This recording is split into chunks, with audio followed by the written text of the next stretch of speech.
2 Chronicles chapter 23, Joash made king, verse 1. But in the 7th year, Jehoiada took courage and entered into the covenant with the commanders of hundreds, Azariah the son of Jehoram, Ishmael the son of Jehohanan, Azariah the son of Obed, Maaseiah the son of Adaiah, and Elishaphat the son of Zichri. And they went about through Judah and gathered the Levites from all the cities of Judah, and the heads of the fathers' houses of Israel, and they came to Jerusalem.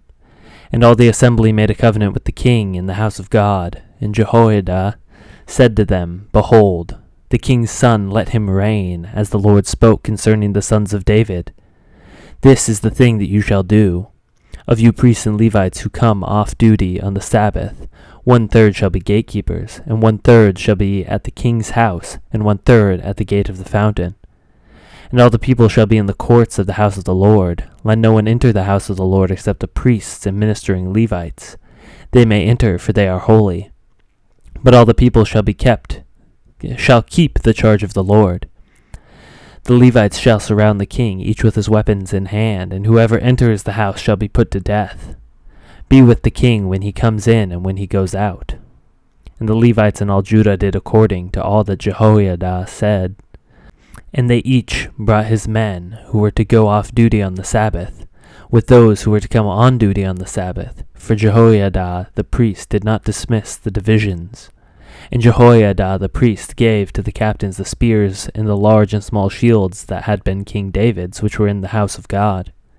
And he set all the people as a guard for the king, every man with his weapon in his hand, from the south side of the house to the north side of the house, around the altar and the house.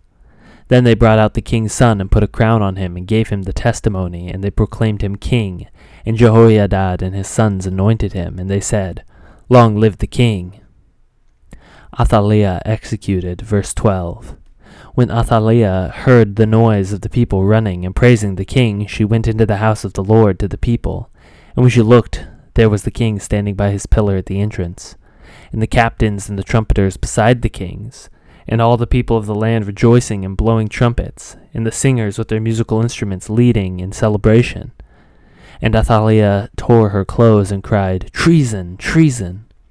Then Jehoiada the priest brought out the captains who were set over the army, saying to them, Bring her out between the ranks, and anyone who follows her is to be put to death with the sword. For the priest said, Do not put her to death in the house of the Lord. So they laid hands on her, and she went into the entrance of the horse gate of the king's house, and they put her to death there. Jehoiada's reforms, verse 16. And Jehoiada made a covenant between himself and all the people and the king, that they should be the Lord's people. Then all the people went to the house of Baal and tore it down. His altars and his images they broke into pieces, and they killed Mattah, the priest of Baal, before the altars.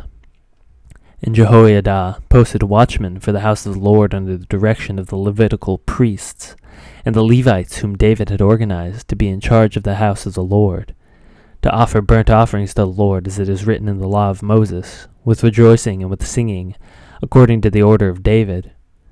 He stationed the gatekeepers at the gates of the house of the Lord, so that no one should enter who was in any way unclean. And he took the captains and the nobles and the governors of the people, and all the people of the land, and they brought the king down from the house of the Lord, marching through the upper gate to the king's house, and they set the king on the royal throne.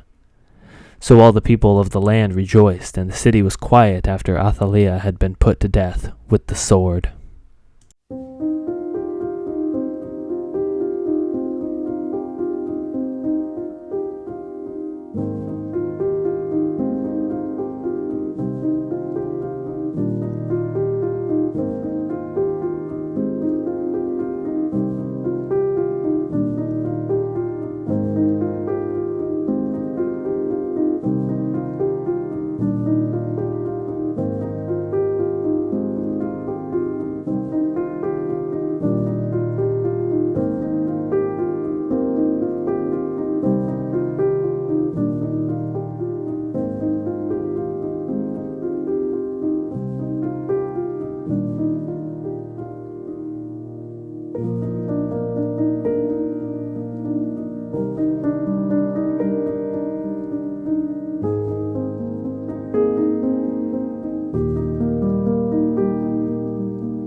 you